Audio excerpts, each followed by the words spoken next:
ನನ್ನ ಆತ್ಮೀಯ ವೀಕ್ಷಕರಿಗೆ ನನ್ನ ಹೃದಯಪೂರ್ವಕ ನಮನಗಳು.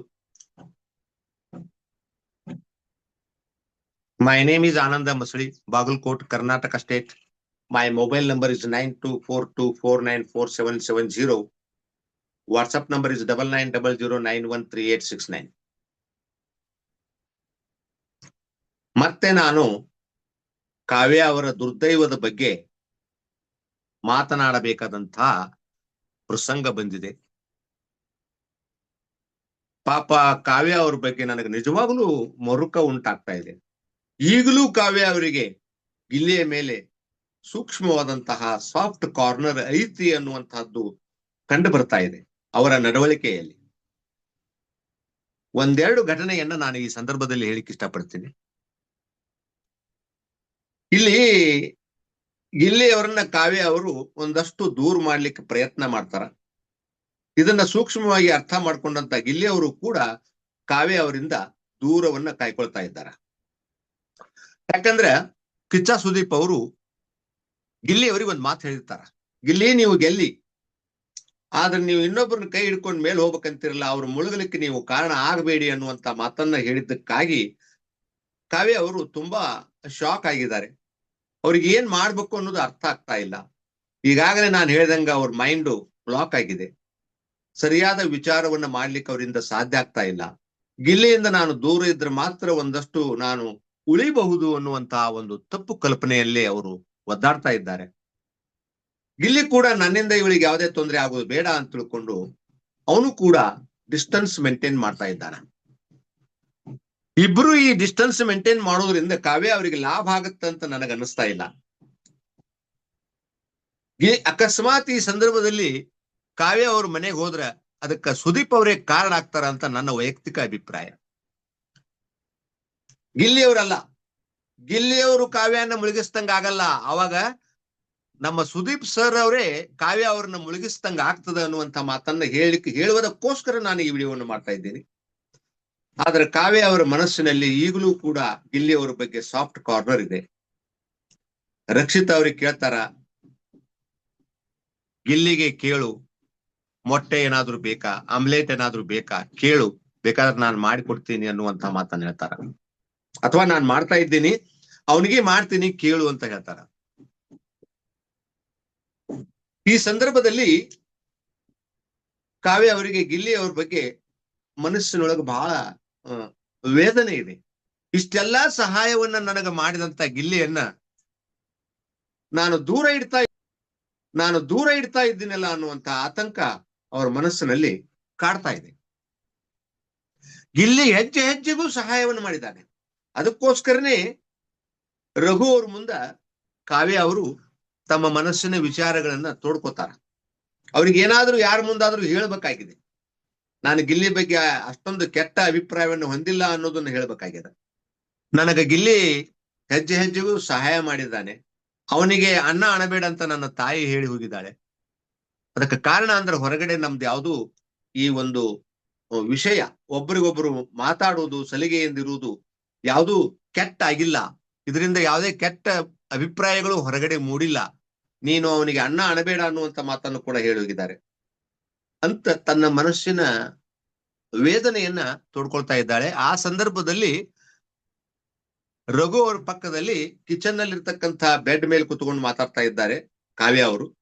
ಅಲ್ಲಿಂದ ದೂರದಲ್ಲಿ ಬೆಡ್ ಮೇಲೆ ಕುತ್ಕೊಂಡು ನಮ್ಮ ಗಿಲ್ಲಿ ಅವರು ರಕ್ಷಿತಾ ಅವ್ರು ಮಾಡಿಕೊಟ್ಟಂತಹ ಎಗ್ ಬಾಯ್ಲ್ಡ್ ಮಾಡಿ ಏನೋ ಒಂದು ಹೊಸ ರೆಸಿಪಿ ಮಾಡಿಕೊಟ್ಟಿರ್ತಾರೆ. ರಕ್ಷಿತಾ ಇದು ರೆಸಿಪಿ ಬಹಳ ಚೆನ್ನಾಗಿದೆ ಅಂತ ರಕ್ಷಿತಾ ಹೇಳ್ತಾ ಇರ್ತಾರೆ. ರಕ್ಷಿತಾ ಜೊತೆ ಅವ್ರು ಚೆನ್ನಾಗಿ ಮಾತನಾಡುವುದು, ಚೆನ್ನಾಗಿ ನಡ್ಕೊಳ್ಳುವುದು, ಅವ್ರ ಹತ್ರ ಕೂಡುವುದು ಒಳಗಿಂದೊಳಗೆ ಕಾವ್ಯಗೆ ಒಂದಷ್ಟು ಉರಿತಾ ಇದೆ, ಆದ್ರೆ ತೋರಿಸ್ಕೊಳ್ತಾ ಇಲ್ಲ. ಆಮೇಲೆ ಕಾವ್ಯ ಅವರು ಒಳಗಡೆ ಹೋಗಿ ತಮ್ಮ ಬೆಡ್ ಕಡೆಗೆ ಹೋಗಿ ವಾಪಸ್ ಬರುವಾಗ ಅಲ್ಲೇ ಬಾಗಲದಲ್ಲೇ ಮಲ್ಕೊಂಡಂತ ಗಿಲ್ಲಿ ಅವರು ಆಕೆ ಹಿಂಗ ಆ ಕಾಜಿನ ಬಾಗಿಲನ್ನ ತೆಗೆಯುವಾಗ ಅಡ್ಡ ಕೈ ಇಡ್ತಾರ. ಆಕೆ ನೋಡ್ತಾರ, ಬಟ್ ಆಕೆ ಅವರನ್ನ ನೋಡೋದಿಲ್ಲ ಅಂತ ಅನ್ಸುತ್ತೆ. ಮುಖ ಸಪ್ಪಗೆ ಮಾಡಿರ್ತಾಳೆ. ಮನಸ್ಸಿನಲ್ಲಿ ಅವನ ಜೊತೆ ಮಾತಾಡ್ಬೇಕು, ಅವ ನನಗ ಪೀಡಿಸ್ಬೇಕು, ಅವ ನನಗ ಕಾಲೆಳಿಬೇಕು, ಅವ ನನಗ ಮೊದಲನಂಗೆ ಕೀಟ್ಲೆ ಕೊಡ್ಬೇಕು ಅಂತ ಅವಳ ಭಾವನೆ ಒಳಗೆ ಇದ್ರೂ ಕೂಡ ಯಾಕೋ ಏನೋ ಒಂದು ರೀತಿ ವಿಚಿತ್ರವಾದ ವರ್ತನೆಯನ್ನ ಮಾಡ್ತಾ ಇದ್ದಾಳೆ ಕಾವ್ಯ. ಅಷ್ಟರಲ್ಲಿ ರಕ್ಷಿತ ಬರ್ತಾಳೆ. ರಕ್ಷಿತ ಒಳಗ್ ಬರ್ಲಿಕ್ಕೆ ಸಹಾಯ ಆಗಲಿ ಅಂತ ತಿಳ್ಕೊಂಡು ಇಲ್ಲಿ ಆ ಬಾಗಿಲದ ಕೈಯನ್ನ ಬಿಟ್ಟು ಬಿಡ್ತಾನೆ. ಆ ನಂತರ ಕಾವ್ಯ ಒಂದೇನೋ ಸ್ವಲ್ಪ ಹೌದೋ ಅಲ್ಲೋ ಅನ್ನೋಷ್ಟು ಮನಸ್ಸಿನಲ್ಲಿ ಆಕೆಗೆ ಆನಂದ ಆಗ್ತದೆ. ಇಲ್ಲಿ ಈಗಾದ್ರೂ ಕೂಡ ನನ್ನನ್ನ ಮರ್ತಿಲ್ಲ, ಅವನಿಗೆ ನನ್ನ ಬಗ್ಗೆ ಇನ್ನೂ ಕಳಕಳಿ ಇದೆ ಅನ್ನುವಂತ ಒಂದು ವಿಶ್ವಾಸ ಬಂದ ನಂತರ ಅವಳ ವರ್ತನೆಯಲ್ಲೇ ಬಹಳಷ್ಟು ಚೇಂಜ್ ಆಗ್ತದೆ. ಸಪ್ಪಗೆ ಇದ್ದಂತಹ ಕಾವ್ಯ ಒಂದಷ್ಟು ಮುಗುಳ್ನಗೆಯನ್ನು ನಗಲಿಕ್ಕೆ, ಸಂತೋಷದಿಂದ ಇರ್ಲಿಕ್ಕೆ ಸಾಧ್ಯ ಆಗ್ತದೆ. ಕಾವ್ಯನ್ನ ಗಿಲ್ಲಿ ಪೀಡಿಸದೇ ಇದ್ರೆ, ಕಾಡಿಸ್ತಾ ಇದ್ರೆ, ಕಾಲ್ ಎಳಿತಾ ಇಲ್ದಿದ್ರೆ ಕಾವ್ಯಗೆ ನೋವಾಗುತ್ತೆ. ಅವನು ಮೊದಲಿನ ತರ ಇರ್ಬೇಕಂತ ಆಸೆ ಇದೆ ಅವಳಿಗೆ. ಆದ್ರೆ ದುರ್ದೈವ ಏನೋ ಎಂತೋ ಗೊತ್ತಿಲ್ಲ, ಆ ಸುದೀಪ್ ಅವ್ರು ಹೇಳಿದಂತ ಅವನಿಂದ ನೀನು ಮುಳುಗಬಾರ್ದು ಅನ್ನುವಂತ ಮಾತನ್ನ ಹೇಳಿದ್ರಿಂದ ಅವನಿಂದ ದೂರ ಆಗಿ ಅವಳು ಮುಳುಗ್ತಾ ಇದ್ದಾಳೆ ಅನ್ನುವಂತ ಮಾತನ್ನ ಹೇಳಿಕ್ ನಾನು ಇಷ್ಟಪಡ್ತೀನಿ. ಹೊರಗಡೆ ಆಟ ನಡೆದಿರ್ತದ. ಆ ಸಂದರ್ಭದಲ್ಲಿ ಆಟವನ್ನು ನೋಡುವಾಗ ಗಿಲ್ಲಿ ರಘು ಅವರ ಪೋಚವನ್ನು ಹಾಕೊಂಡಿರ್ತಾನೆ ಕೈ ಒಳಗೆ, ಸಡಿಲವಾದ ಪೋಚ. ಕಾವ್ಯ ಅವರ ತಂದೆ ತಂದು ಕೊಟ್ಟಂತಹ ಪೋಚ ಹಾಕೊಂಡಿರಂಗಿಲ್ಲ, ಗಿಲ್ಲಿ ಅವರ ಪೋಚ ಹಾಕೊಂಡಿರ್ತಾನ. ಕಾವ್ಯ ಅಲ್ಲೇ ಅಂದ್ರೆ ಗಿಲ್ಲಿಯ ಹತ್ತಿರದಲ್ಲಿ ರಕ್ಷಿತ ಕೂತಿರ್ತಾಳೆ, ಅದೇ ಬೆಂಚ್ ಮೇಲೆ ಒಂಚೂರು ದೂರದಲ್ಲಿ ಕಾವ್ಯ ಕೂತಿರ್ತಾಳೆ. ಕಾವ್ಯ ಅವಳು ತನ್ನ ಗಿಲ್ಲಿಯ ಬಗೆಗಿನ ಪ್ರೀತಿಯನ್ನ ಬಹಳ ಸೂಕ್ಷ್ಮವಾದಂತಹ ಸೂಚನೆಗಳ ಮುಖಾಂತರ ಕೊಡ್ತಾ ಇರ್ತಾಳ. ನಿನ್ನೆ ಅವರಿಬ್ರು ಕೆಂಪು ಬಟ್ಟೆಯನ್ನೇ ಹಾಕಿದ್ರು. ಗಿಲ್ಲಿ ಕೆಂಪು ಟಿ ಶರ್ಟ್ ಹಾಕಿದ್ದ, ಕಾವ್ಯ ಕೆಂಪು ಉಡುಗೆಯನ್ನ ತೊಟ್ಟಿದ್ಲು. ಕಾವ್ಯ ಮೊದಲು ಕೆಂಪು ಹಾಕೊಂಡಿದ್ಲೋ ಅಥವಾ ಗಿಲ್ಲಿ ಮೊದಲು ಕೆಂಪು ಹಾಕೊಂಡಿದ್ಲೋ ಗೊತ್ತಿಲ್ಲ. ಕಾವ್ಯನ ನೋಡಿ ಗಿಲ್ಲಿ ಹಾಕೊಂಡಳೋ ಅಥವಾ ಗಿಲ್ಲಿ ನೋಡಿ ಕಾವ್ಯ ಹಾಕೊಂಡಳೋ ನನಗ್ ಗೊತ್ತಿಲ್ಲ. ಆದ್ರೆ ಇಬ್ರದು ಡ್ರೆಸ್ಸಿಂಗ್ ಸೇಮ್ ಇತ್ತು ಕಲರು. ಆಮೇಲೆ ಕಾವ್ಯ ರಘು ಅವರ ಕೊರಳಲ್ಲಿರ್ತಕ್ಕಂತಹ ಬೆಳ್ಳಿಯ ಚೈನನ್ನು ತಗೊಂಡು ತನ್ನ ಕೈ ಒಳಗ ಹೀಗೆ ಆಡ್ತಾ ಆಡ್ತಾ ಗಿಲ್ಲಿಗೆ ತೋರಿಸ್ತಾ ಇದ್ಲು.